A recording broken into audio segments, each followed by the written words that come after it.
ఇప్పుడు మీ పార్టీ తరఫున పోటీ చేయబోయే అభ్యర్థులకు ఖర్చులు వాళ్ళే పెట్టుకుంటారా, పార్టీ ఫండ్ కింద మీరు ఏమని? వాళ్ళే పెట్టుకుంటారు, పార్టీ ఫండ్ ఇవ్వదు. పార్టీ వరకు పార్టీ కార్యక్రమాలు ప్రెసిడెంట్ గారు వెళ్ళేటప్పుడు మీటింగ్ ఎక్స్పెన్సెస్ మాకంతా 15,000, 20,000, 50,000 అవుతాయి మా మీటింగ్ ఎక్స్పెన్సెస్. ఒక ఎల్సీవీ తీసుకుంటాం, ఒక రెంటెడ్ ఇదివరకు ఒక రోజుకి తీసుకునే వాళ్ళం. ఒక ఎల్సీవీ చిన్న లారీ ఒక రోజుకి తీసుకునే వాళ్ళం. రోజుకైతే ఒక 10,000 అడిగేవాడు. ఇప్పుడు మాకు తెలివితేటలు పెరిగిపోయి మాకు రోజు అవసరం లేదు, పొద్దున్న నుంచి సాయంకాలం దాకా, లేదా మధ్యాహ్నం 12 గంటల నుంచి 7 గంటలు ఇస్తే చాలు. ఎంత ఇమ్మంటే 5,000, 7,000 ఇస్తే చాలు సార్. ఎందుకు లారీలు బోల్డ్ అని ఖాళీగా ఉంటాయి కదా. ఇప్పుడు తెలియదు. దాని మీద అడ్డకర్రలు వేస్తాం. పెళ్ళిళ్ళు అన్ని చోట్ల జరుగుతూ ఉంటాయి కదండి, లోకల్గా విలేజెస్ కానీ ఎక్కడంటే పెళ్ళి జరుగుతాయి. పెళ్ళి స్టేజ్ మీద ఎక్కడానికి 4 మెట్లు ఉంటాయి, రెడీగా ఉంటాయి, ప్రతి చోట ఉంటాయి ఆ మెట్లు. అలాంటివి ఒక 3 మెట్లు తెస్తాం. ఆ మెట్లకి 200 రూపాయలు. 3 మెట్లు తీస్తే 9 మెట్లు వచ్చేటి మనం స్టేజ్ ఎక్కేస్తాం. ఫ్రంట్ ఉట్టి గ్లాస్ టంబ్లర్ ఏదైతే మా సింబల్ ఉన్నదో ఆ సింబల్ పెడతాం. మైక్ అయితే మేమే కొనుక్కున్నాం, ఎందుకంటే క్వాలిటీ ఉండాలి కాబట్టి. ప్రతి చోట మైక్లు అంత క్వాలిటీ ఉండవు కాబట్టి పవన్ కళ్యాణ్కి మాట్లాడే మైక్ మేమే కొనుక్కున్నాం. ప్రతిరోజు 1000 రూపాయలు మైక్ ఇచ్చే బదులు ఒకేసారి కొనుక్కుంటే మాకు సుఖం కదా. అది సౌండ్ సిస్టమ్ అనేది లోకల్ లీడర్స్ పెడతారు. మజ్జిగ పాలు లేదా మజ్జిగ నీళ్లు ఇవ్వమని చెప్పి, ఎందుకు ఎండ వాన గాలి ఇవన్నీ ఉంటాయి కాబట్టి లోకల్ లీడర్స్ స్పాన్సర్ చేస్తారు.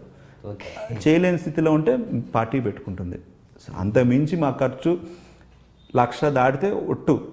అదే మన చంద్రబాబు నాయుడు మీటింగ్ పెట్టారంటే 1 కోటి రూపాయలు. బస్సులు మీరు సింబాలిక్గా చూడండి, మా మీటింగ్ బయట చూడండి, ఆర్టీసీ బస్సు ఒక్కటి ఉండదు, ప్రైవేట్ బస్సు కూడా ఉండదు.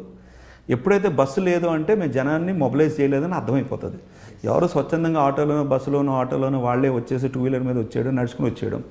జగన్మోహన్ రెడ్డి గారు కూడా చూడండి, అక్కడ బోల్డ్ బస్సులు ఉంటాయి, కార్లు, ట్యాక్సీలు అన్నీ ఉంటాయి. దాన్ని బట్టే ఖర్చు ఏంటనేది తెలిసిపోతుంది. మీటింగ్ సాయంకాలం అనుకోండి, మధ్యాహ్నం భోజనాలు జరుగుతూ ఉంటాయి చంద్రబాబు నాయుడు గారి మీటింగ్లో, జగన్మోహన్ రెడ్డి గారి మీటింగ్లో. అది ఎందుకు జరుగుతున్నదో అందరికీ తెలుసు. సో మేము పెట్టి భోజనం ఎవరికీ పెట్టట్లేదు, ఓపెన్గా చెప్తున్నాను. స్వచ్ఛందంగా వాళ్ళు తిని వస్తారు, టైం చెప్తున్నాం, అక్కడికి వస్తున్నారు. అక్కడ కొంచెం మంచినీళ్ళు, వాటర్ బాటిల్, వాటర్ ప్యాకెట్లు పెట్టాలి, తప్పదు. ఎందుకంటే అందరూ మోసుకుని రాలేరు, కొనుక్కోలేరు. ఓకే. ఈ 2009లో పవన్ కళ్యాణ్ గారికి, 2019లో పవన్ కళ్యాణ్కి ఏమైనా చేంజెస్ ఉన్నాయా సార్? ట్రెమెండస్ చేంజ్ ఉన్నదండి. ఓకే. పర్సనల్గా ఐడియా ఉన్నది కాబట్టి there is a lot of depth. And నేను ఓపెన్గా ఛాలెంజ్ చేస్తున్నాను, పవన్ కళ్యాణ్ గారితో చర్చకి ఎవరన్నా రెడీయా ఆంధ్ర రాష్ట్రంలో? ఏ సబ్జెక్ట్ మీదన్నా పవన్ కళ్యాణ్ గారు తరఫున నేను ఛాలెంజ్ చేస్తున్నాను. అంటే చిన్న నాయకుడు అయితే బాగోదు కాబట్టి పార్టీ ప్రెసిడెంట్లు, ఒక ఎంపీలు చేసిన, ఎమ్మెల్యేలు చేసిన, క్యాబినెట్ మినిస్టర్లు ఎవరన్నా రండి, ఏ అంశం మీదైనా చర్చించండి. చంద్రబాబు నాయుడు గారు, లోకేష్ గారు, జగన్మోహన్ రెడ్డి గారు, లేదా ఆయన కింద ఉన్న ఒక 5 నాయకులు, ఈయన కింద ఉన్న 5 నాయకులు, ఈ 10 మంది నాయకులు, తెలుగుదేశంలో ఒక 10 మంది నాయకులు, వైసీపీ నాయకులు, బీజేపీలో ఒక 5 నాయకులు, కాంగ్రెస్లో 5 నాయకులు. మీరు చాలా హిస్టరీ ఉంది, ఎక్స్పీరియన్స్ ఉంది అంటున్నారు కదా, ఏ విషయం మీద పవన్ కళ్యాణ్ గారు చర్చించండి, రెడీయా? Okay. Comment, share, like, subscribe to Clapboard Production. Please subscribe to Clapboard Productions. Hi, this is Vijay Devarkonda.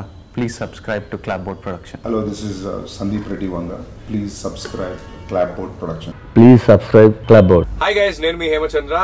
Please do subscribe to Clapboard. Hi, నేను writer Prasanna Kumar Bezawada. Please subscribe to Clapboard Productions. Subscribe to Clapboard Productions.